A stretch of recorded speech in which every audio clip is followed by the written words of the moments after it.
My own brother, Chadwick Sterling, called me a pathetic leech. He said I was low-rent garbage who didn't deserve to breathe the salt air, let alone touch the equity of our family's house. And he didn't even have the spine to say it to my face. He texted it to our cousin, knowing it would eventually get back to me. That betrayal that calculated. Casual dismissal is why I sold our parents' $5 million beach house the next morning. If you've ever had a family member decide your worth is zero, hit the like button right now. Don't wait. I want to know where you're watching from in the comments below, because this story isn't just revenge. It's a blueprint for turning quiet humiliation into definitive power. Subscribe immediately, and you get the unfiltered, step-by-step playbook I used to take down my entitled brother and turn a $65 million secret into a life-changing lesson.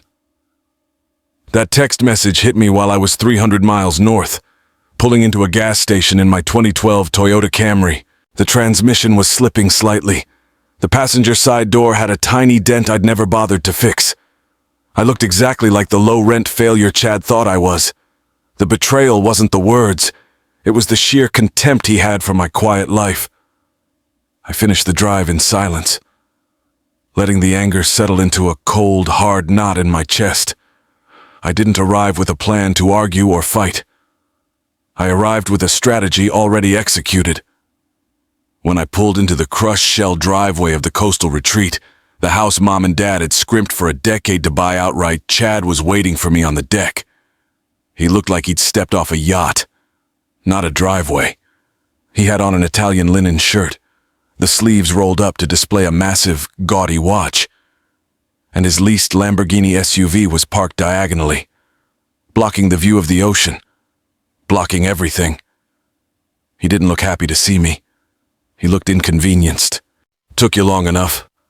"Tom," he said, not standing up, just pushing a thick, embossed manila envelope across the teak table with the tip of his expensive sunglasses.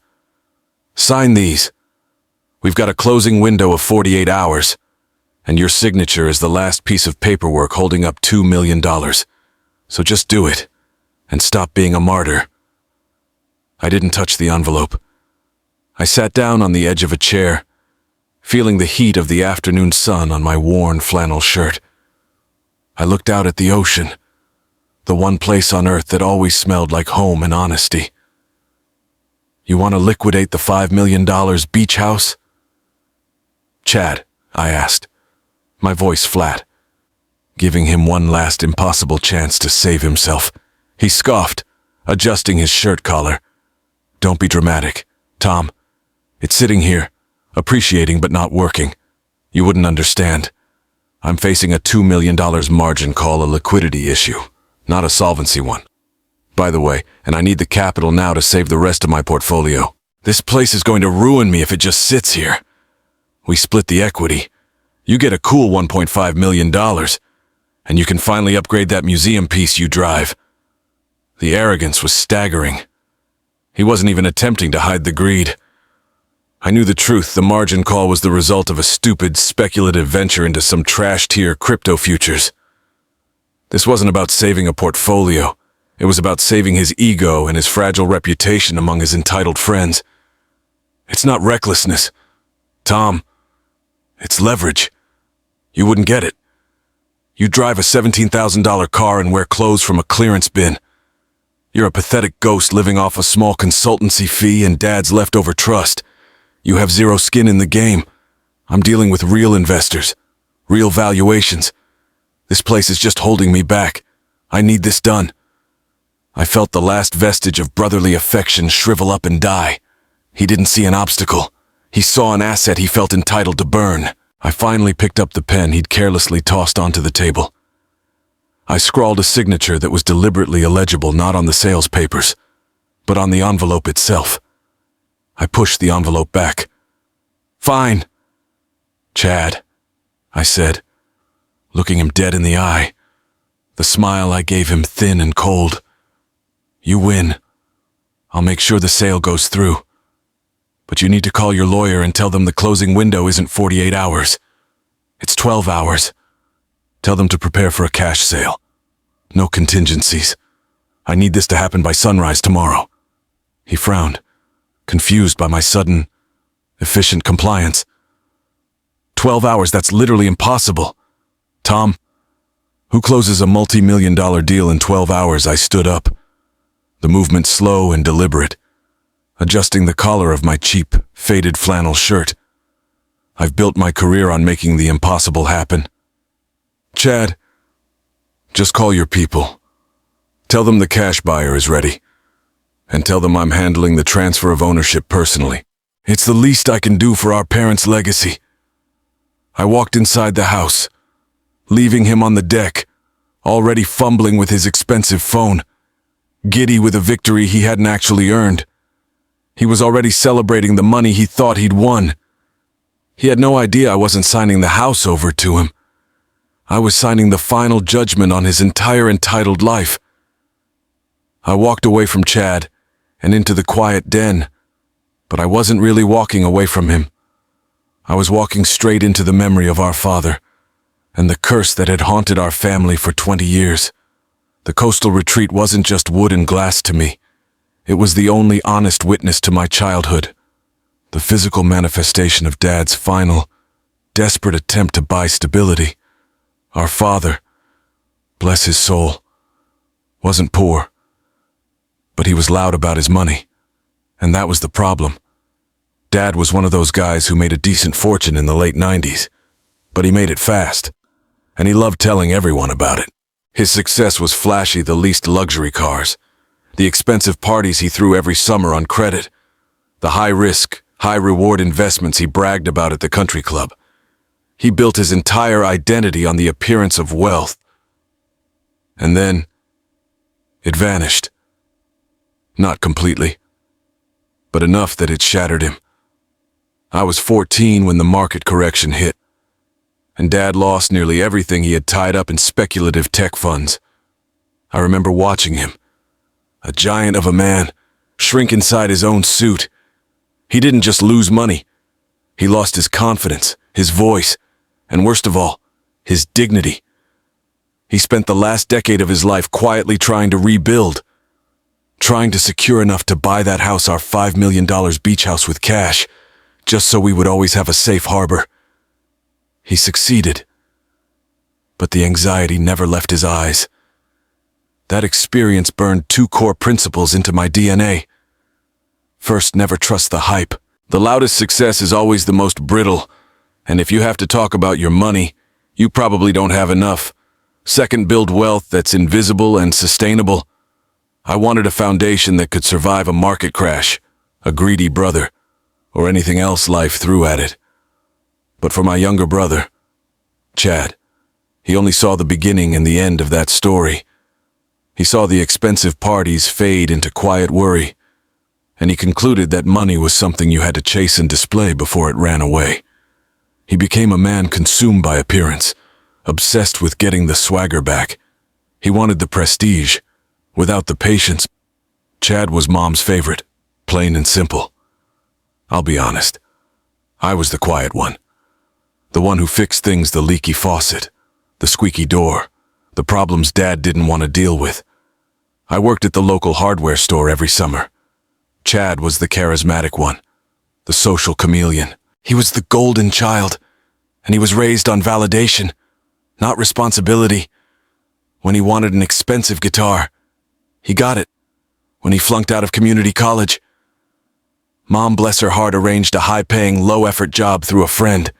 Chad learned early that the rules of the world bent for him, provided he maintained the appearance of success. His entitlement wasn't inherited. It was meticulously cultivated by our mother, who simply couldn't bear to see her favorite son face a moment of difficulty. While Chad was out chasing the next big thing that looked good on social media, I was grinding. I put myself through night school and built Nexus Logistics from the ground up. I took the lessons from Dad's near failure, the need for robust supply chains, margin optimization, and zero speculative risk, and built a company that handled high-value supply chains using predictive AI. It was boring. It wasn't flashy. It didn't involve yachts or crypto. It was the antithesis of everything Chad chased. but it made me a secret multimillionaire before I turned 40. I deliberately chose the frugal life. I kept the old Camry. I wore the faded flannel. I sat in boardrooms filled with billion-dollar clients who knew me only as Tom Sterling, the relentless CEO of Nexus. And then I drove home to my quiet, unremarkable suburban house. I didn't hide my wealth because I was cheap. I hid it because I was running a test. A test Dad had unintentionally set up, and a test Chad was about to fail spectacularly. The sight of that beat-up Camry was my armor, my shield against the Sterling family curse. When Dad died 5 years ago, he left everything in a complex trust, a trust Chad never bothered to understand. Chad just saw the coastal retreat, saw the equity, and saw his personal ATM. He assumed the small, monthly allowance that came from Dad's remaining portfolio was the extent of our combined wealth, and that allowance, it was actually the passive income I anonymously fed into the trust, maintaining Dad's legacy without Chad ever realizing the source. It was a lifeline that Chad took for granted as his birthright, a monthly payment that funded his reckless schemes. I watched Chad's career over those 5 years like a slow-motion train wreck.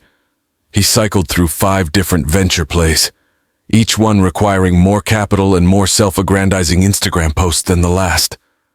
The deeper he got into his scheme, the more contempt he showed for my quiet life. He saw my simplicity as weakness, as proof that I was exactly what he was trying to avoid, a failure. The last straw came 6 months ago. I'd offered Chad an entry-level position at Nexus just to learn the ropes, to see how real, sustainable business works. He didn't just reject it, he sneered. "Me working for your glorified trucking company.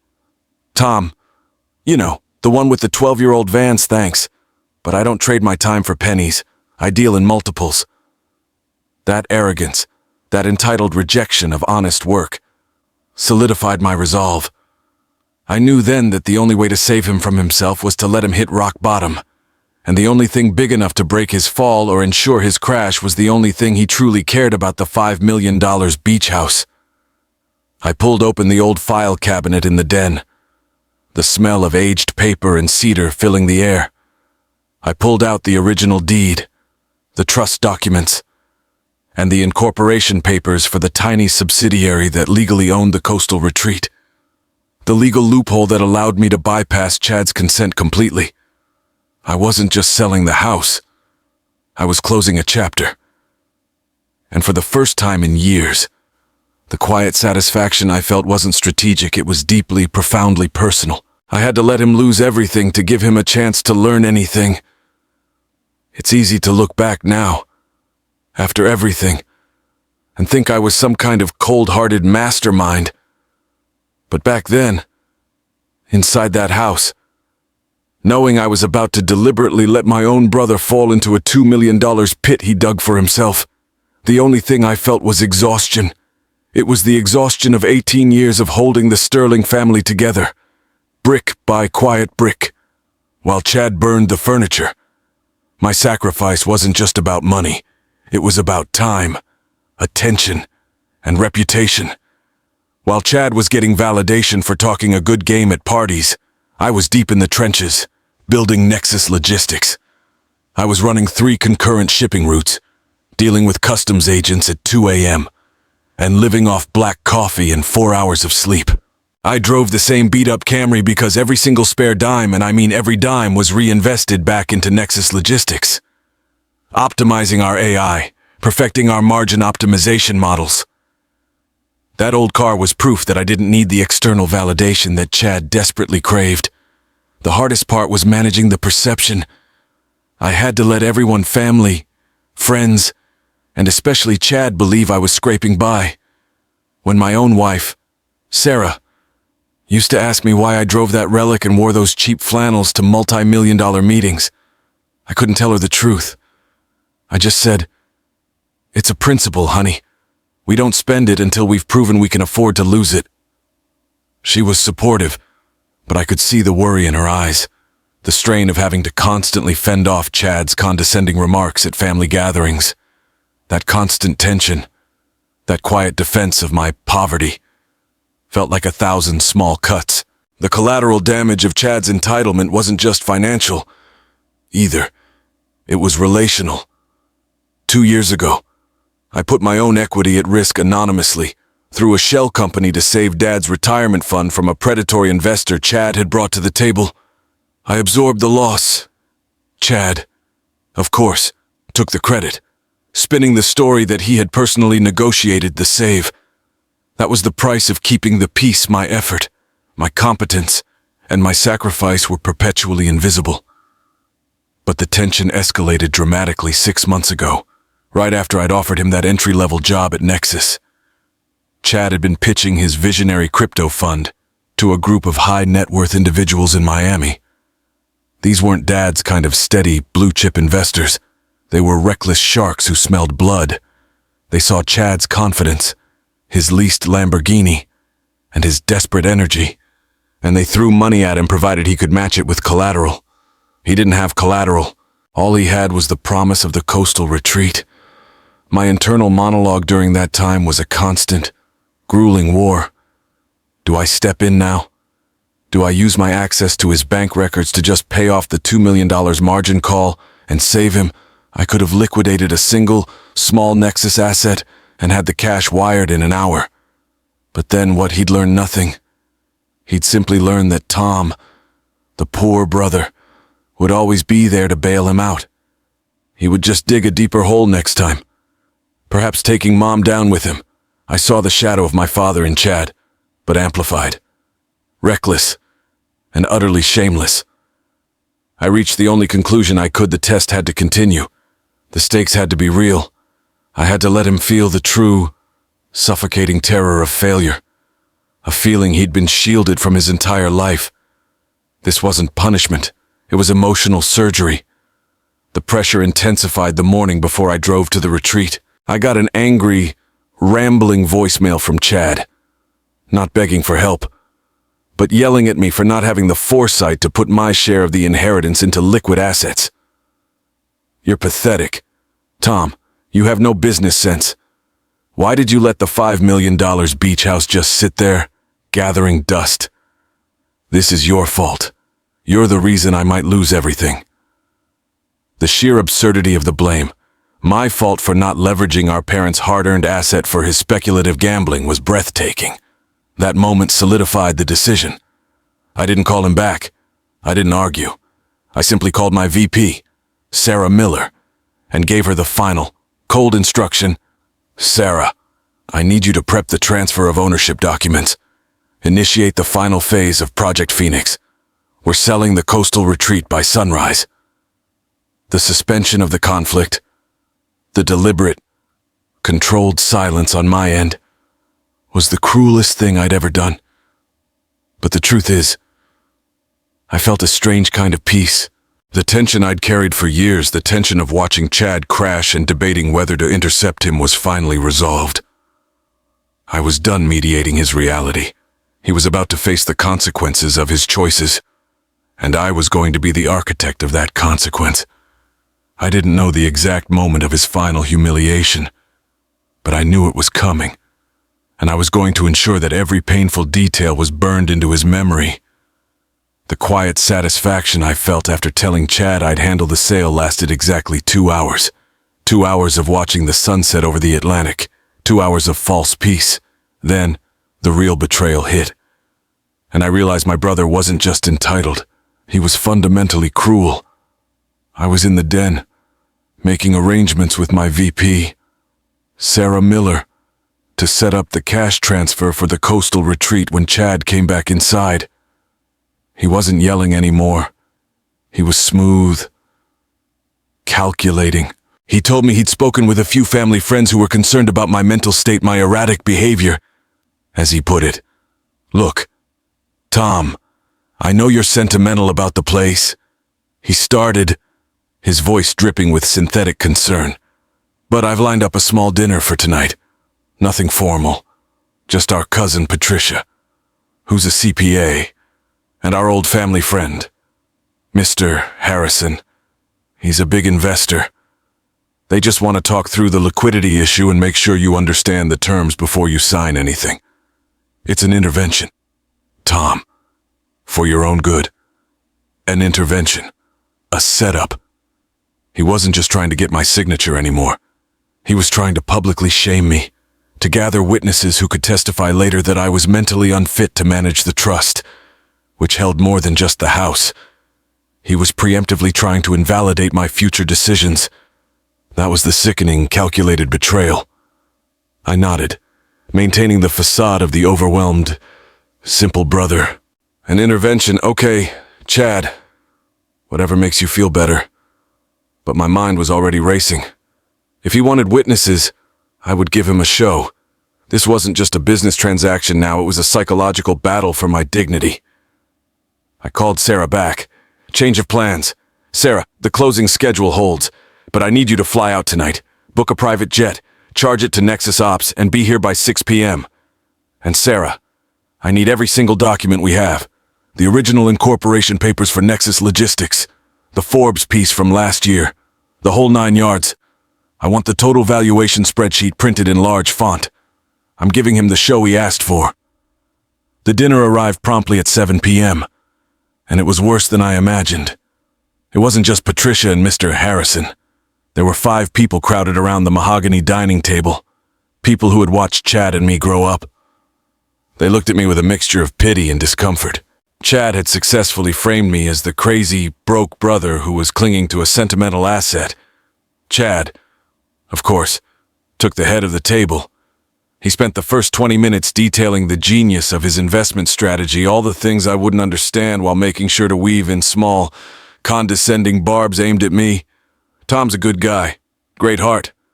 Chad told Mr. Harrison, loudly enough for everyone to hear. But he's a low-volume consultant. He handles small, localized logistics. You know, moving furniture, maybe some local packages. He just doesn't grasp the scale of a $5 million beach house asset. He sees sentimentality. We see a liability.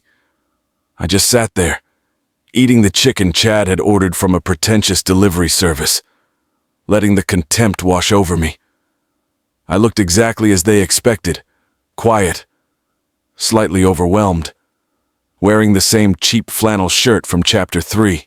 The emotional peak hit when Patricia, our cousin and a CPA, leaned across the table. She didn't look malicious. She looked genuinely sorry for me. Tom, sweetheart, Chad showed me your financial disclosures for the last quarter. You're netting maybe $85,000 a year, which is fine. But the property tax alone on this house is crippling. You're financially upside down. Maybe it's time to let the asset go before it bankrupts you entirely. Chad is trying to save you from yourself. That was the final cut. Not the accusation of being broke, but the framing of Chad's greed as my rescue. He wasn't stealing. He was performing an act of fraternal charity. I put my fork down, carefully. The small click of the silverware against the porcelain plate cut through the room's tense silence. My heart wasn't pounding. It was cold, deliberate. I looked at Chad, who was beaming with arrogant satisfaction. He had won. The witnesses were in place. The humiliation was complete. I took a deep breath. I thought, okay, Chad, you wanted an audience for my failure. You're about to get one for yours. I think I understand the terms perfectly. Patricia, I said, my voice quiet, gaining everyone's absolute attention. But before I sign anything, I have a few questions about Chad's liquidity issue, and I think Mr. Harrison, as a big investor, should hear the answers too. I leaned back, and just as the first flicker of panic crossed Chad's eyes, the front door opened. Standing there, sleek and professional in a tailored black suit, was my VP. Good evening. Tom, Sarah Miller said, her voice carrying perfectly across the dining room. I apologize for the intrusion. I brought the documents you requested. The final cash buyer for the coastal retreat has wired the full purchase price. We're ready to close. And Tom, I took the liberty of bringing the financial statements for Nexus Logistics as well. just in case anyone had questions about your income. Chad's glass dropped onto the mahogany table. It didn't shatter, but the loud thud was the loudest noise in the house. The silence in the dining room was so absolute, you could hear the salt cracking off the windows. Everyone was staring at Sarah Miller, my impeccably dressed VP, who was standing there holding a briefcase full of documents and looking completely unfazed by the 5 horrified faces around the mahogany table. Chad was the first to react, but it wasn't with anger. It was confusion. "Sarah, what the hell are you doing here? You're Tom's secretary." "Right. He hired you for his consulting gig. This is a private family matter. Get out." Sarah didn't even look at him. She addressed me, keeping her voice calm and professional. "Tom, I apologize for the interruption, but the buyer's counsel just confirmed the final wire transfer. $5.1 million. Cash. I need you to sign the final transfer of title and the deed to complete the 12-hour close. 5.1 million. Cash." The figures hung in the air like poison. Cousin Patricia, the CPA who had just lectured me on my insolvency, looked like she might throw up on the vintage silverware. Mr. Harrison, the big investor Chad had brought to rubber stamp my humiliation, actually lowered his head in shock. I smiled again, that slow, terrifying smile. I looked straight at Chad. "Sarah isn't my secretary, Chad. She's the vice president of operations for Nexus Logistics, the company you called my glorified trucking gig last month. And she's here because I'm about to prove that your margin call wasn't my fault. It was the result of a fundamental failure to understand how real wealth works." I took the thick valuation report Sarah handed me. It was bound in heavy cardstock, labeled Nexus Logistics 5-year valuation summary. Net assets $65.30 million. I placed it right next to Chad's untouched dinner plate. "See this? Chad's $65 million. I built that over 18 years. I drove the Camry and wore the cheap flannel while building a multinational AI logistics company that moves high-value cargo with predictive optimization. I built wealth that was invisible, so I could tell who valued me and who only valued my money." The room erupted. Chad was sputtering, grabbing the report and flipping pages wildly. "This is fake. This is some shell company. You're worth $85,000 a year. You lied to us. I didn't lie. Chad, I just let you make assumptions based on superficial indicators, the same indicators you use to judge everyone and everything else in your life. Then I delivered the first blow, the one that hit him right in his entitled pride. The buyer, by the way, isn't some developer. The coastal retreat has been sold to the Founders Scholarship Fund, a nonprofit I established 5 years ago to provide full college funding to the children of essential workers in the logistics and transport industry. They paid cash, and they will turn the house into a retreat for those students. The house will serve Dad's legacy, not your recklessness." Chad slammed the valuation report down. "You bastard. You robbed me. That was my equity. I was going to sell it to cover my debt." "No.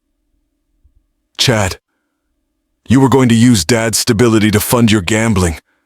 That house has been owned by a dormant Nexus subsidiary for 4 years, which legally bought it from the family trust to protect it from speculative claims exactly like yours. You signing that paper yesterday simply expedited the final sale. It was never truly yours to gamble with.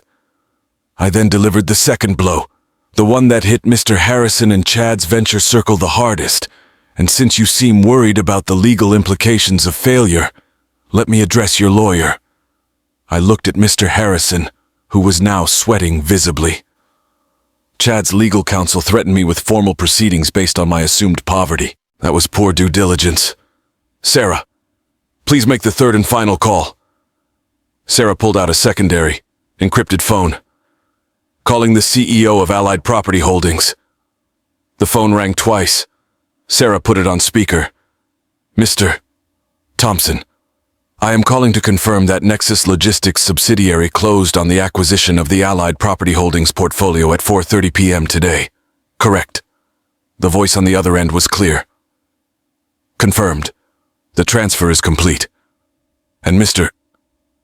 Thompson, can you confirm that the office building located on 4th Street, Suite 500, which houses the offices of Mr. Chadwick Sterling's legal representation, is included in that acquired portfolio. Yes, Miss Miller, the entire 4th Street complex is now under your management. Lease termination notices go out tomorrow morning. The room went silent again, but this time it was a deafening silence. Chad's lawyer, the one who sent the threat, was about to be evicted from his office because I had secretly bought his building. I hadn't just sold a house. I had strategically dismantled Chad's entire support structure. Chad was panting, looking at the $65 million report, then at his feet, then back at me. He looked at the coastal retreat, the house he thought he owned, and realized he was standing on ground that belonged to the man he had just publicly humiliated, the man who wore the cheap shirt. You bought my lawyer's building. Why, Chad whispered, his voice broken, because you tried to use his legal threats to steal Dad's legacy from me. Chad, and because I always optimize my assets. Now, if you'll excuse us, I said, looking around the table at the shocked relatives. Sarah and I have a $5 million cash closing to finish before sunrise. The intervention is over. The dining room cleared out fast. Faster than you'd believe. As soon as Sarah confirmed the Allied property acquisition, meaning Chad's lawyer was officially working out of my new building, Mr.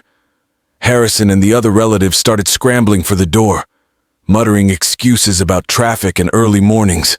They didn't want to be associated with Chad's inevitable crash, and they certainly didn't want the CEO of a $65 million logistics company to remember their pitying faces.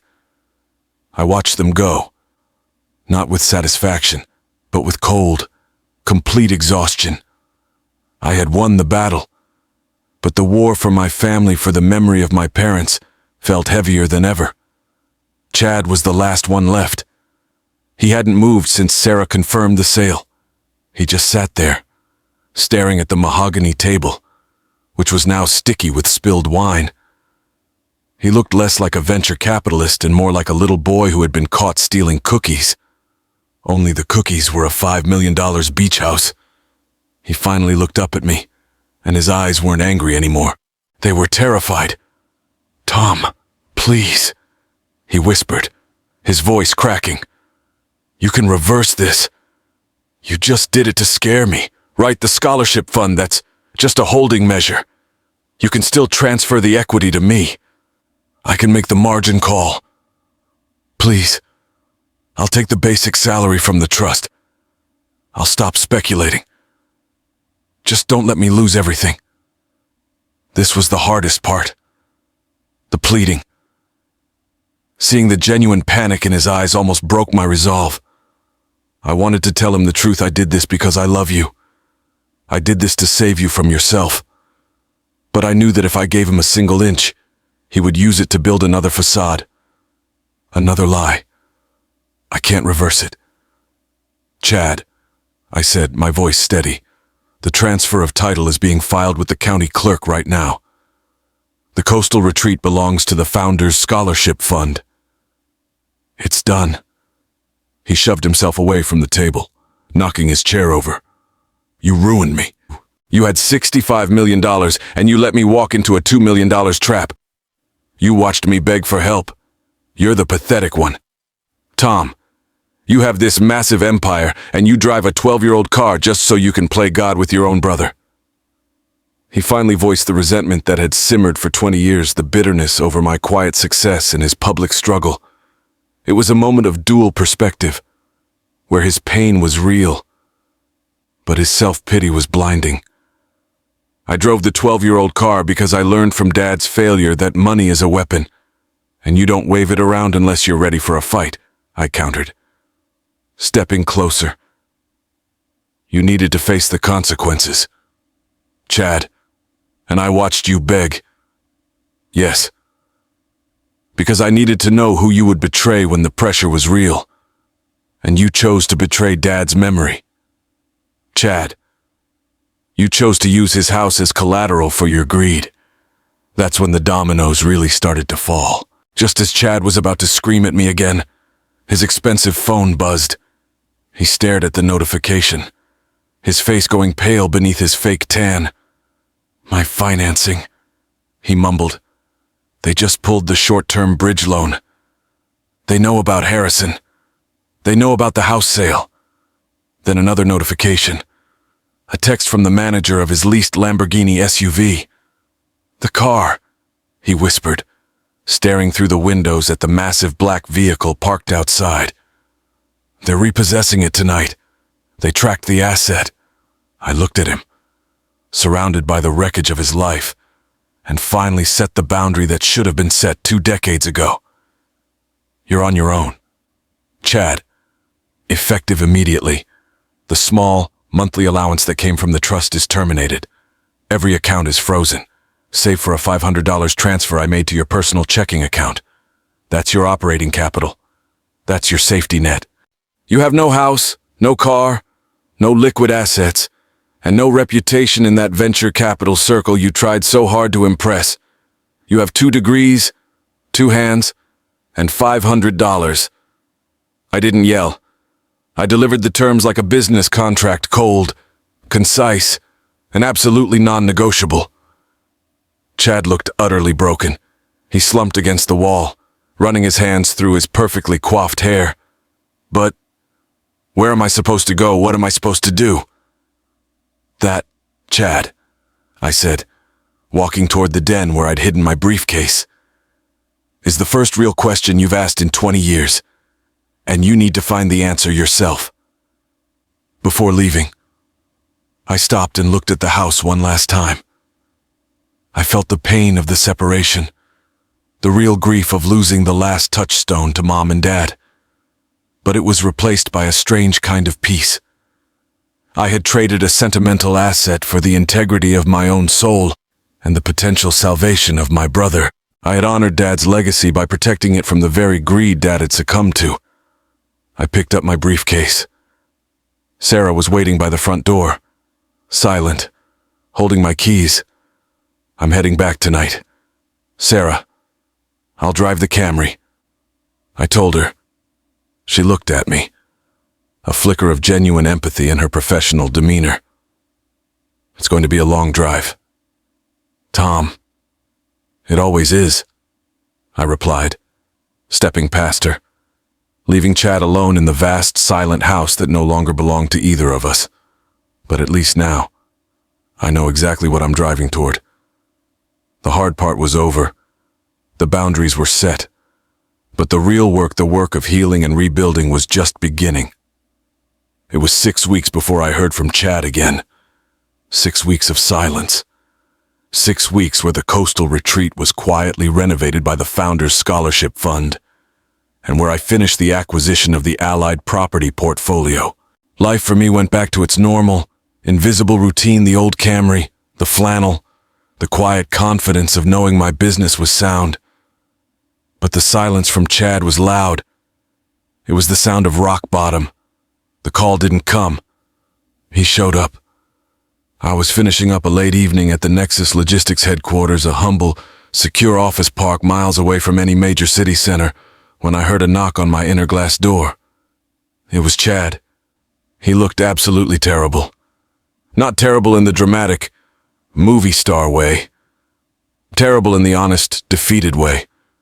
He wore clothes I didn't recognize, a cheap polo shirt and khakis, stained slightly with oil. His expensive watch was gone, replaced by a simple plastic digital display. His hair, usually immaculate, was messy. He looked like a man who hadn't slept in a luxury bed for a month. He didn't try to swagger or apologize immediately. He just stood there, hands shoved into his pockets, staring at the floor. I got a job, Tom, he mumbled. Delivering packages, not for Nexus, for a competitor. Pays minimum wage. They don't care about my resume or my old venture portfolio. Just whether I can lift a heavy box and follow GPS. I leaned back in my chair, folding my hands. And I hate it, he admitted, his voice barely audible. I hate the hours. I hate the pay. I hate the lack of respect. But mostly, I hate that for the first time in my life, I actually earned the $500 in my checking account this month. I earned it, and I spent $400 of it on rent. He finally looked up at me, and that entitled arrogance was gone, replaced by raw, painful honesty. I was wrong. Tom, about everything. About you. About Dad. About the $5 million beach house. I thought true value was how many zeros you could flash on a spreadsheet. You risked $65 million just to prove that the money isn't the point the character is, and mine was bankrupt. He paused, swallowing hard. This was the moment, the apology I had waited 20 years for. I'm not here for money. I need to know how you did it. Not the $65 million part. How did you stay sane?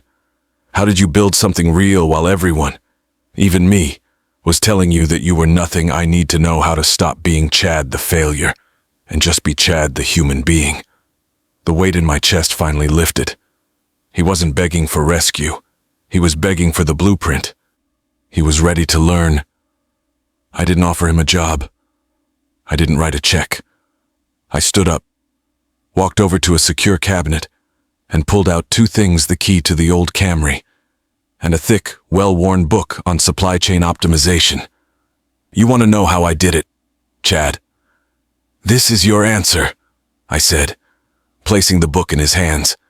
You learn that real wealth is built on margin optimization, not speculative risk. You start small, and you focus on delivering value nobody sees, but everyone needs one. As for the job, I continued, pointing to the key in his other hand. I'm not giving you a handout, but I need a new shift supervisor at our newest warehouse. It's midnight to 8 a.m. You start at minimum wage. You will be held to the highest standard. If you're late once, you're fired. If you slack off, you're fired. You drive the Camry until you can buy your own reliable vehicle with the money you earn. It's a chance to learn logistics from the concrete up. Take it or leave it. He stared at the key, then at the book. His eyes were wide with shock, but also with a strange, quiet gratitude. I'll take it. Tom, and thank you for everything, especially for selling the house. That was it. No tearful hug, no grand reconciliation, just a solid handshake between two men who finally understood the terms of their relationship. I watched him walk out, not as a wealthy CEO watching a failure, but as an older brother watching his sibling take the first hard, honest step toward recovery. He was driving the old Camry, now my armor had become his tool. I finally found peace. I had traded a sentimental asset for the salvation of my brother's character. The $5 million beach house was gone, but the sterling legacy, the value of hard work and humility, was finally secure. If you are watching this, and you've ever had to cut a toxic person out of your life, or if you are in the slow, agonizing process of rebuilding yourself from zero, please know this: the greatest inheritance is not property. It's the character you forge in adversity. Don't let entitlement win. Don't let the critics tell you who you are. Subscribe right now to this channel. Why? Because here, we don't just tell stories about revenge. We give you the strategic playbook for silent financial dominance and emotional empowerment. If you want to see the update on Chad's first year at Nexus and how I built the Nexus empire from nothing, you need to hit that subscribe button. Like this video if you believe honest work beats hype every single time. And let me know in the comments, what is the most valuable lesson your father ever taught you about money?